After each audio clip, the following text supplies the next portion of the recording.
I think just about everyone enjoys Parmesan chicken.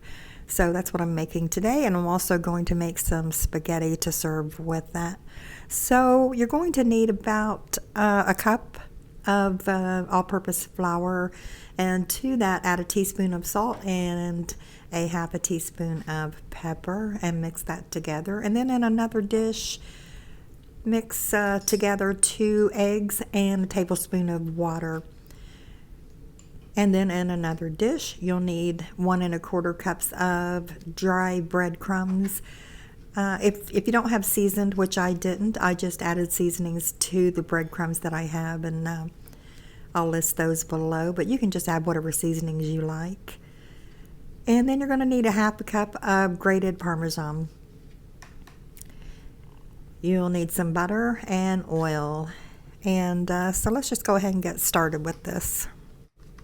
I have 3 large chicken breasts that I have sliced in half, and I was going to pound those out, and I did try that, but that's just too noisy and too nerve-wracking for me. So I opted just to use a handheld meat tenderizer after I cut those in half, and that worked out much better. And there's a picture of the tenderizer that I use. So go ahead and let some oil and butter be heating up in a skillet while you're cutting up your chicken.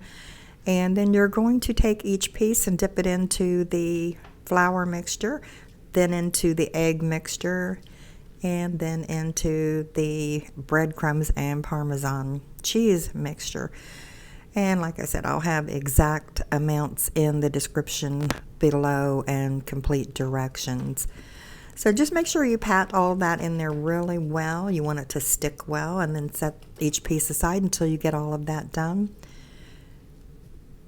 Or if you like, you could go ahead and actually just fry those as you go. I used 3 large chicken breasts, like I said, so it ended up with 6 large pieces. Fry these on medium heat. About 3 to 4 minutes on each side, really depending on the thickness of your chicken breast. Ideally, you want them to be about 1/4 of an inch thick. Mine were about 1/2 an inch thick, so I did fry those a couple minutes more, so about 5 minutes on each side. Go ahead and preheat your oven to about 325 degrees Fahrenheit. And then when you have all of these fried up, put those in a baking dish and put them in the oven. And they'll be there for about 15 minutes while you do some other preparations. While these are frying, it's a good time to go ahead and grate up the Parmesan cheese that you'll need to top these with. Unless you've already bought pre-shredded cheese, that's fine. You can buy that in a package or in the tub.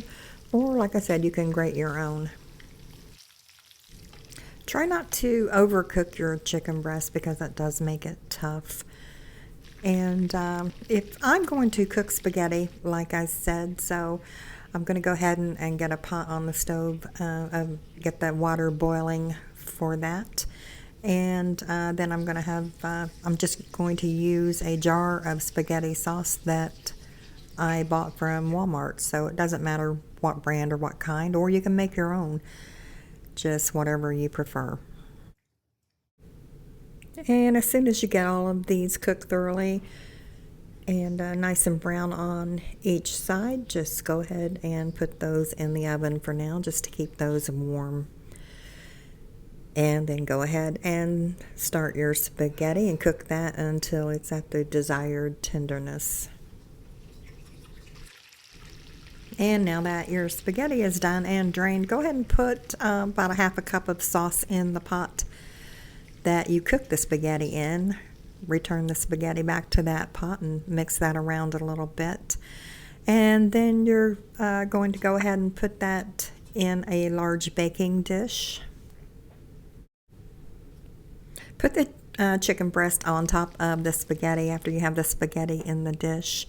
And then go ahead and just spoon some sauce over the middle of each of the chicken breast. And then just load that with some more shredded Parmesan cheese. And don't be afraid to add a lot of cheese. In my opinion, you can't have too much, but that's just me. After you have all of this in the pan and as much cheese as you would like on it, go ahead and put it back in your oven that's already preheated, and put that on the top shelf and bake that for another at least 15 minutes until the cheese is well melted. This recipe does make a lot, so you're sure to have some leftovers. Or you could actually just half the ingredients that I have in the description if you don't want to cook this much of it.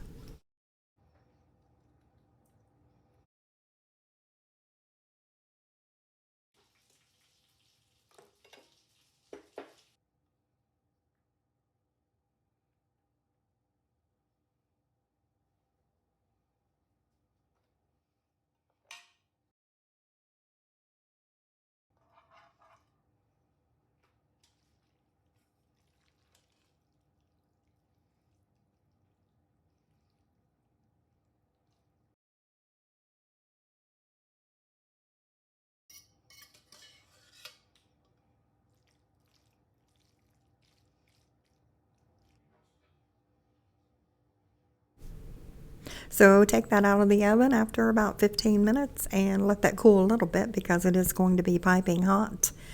And this is a very, very tasty dish, and I hope you do enjoy it as much as I do.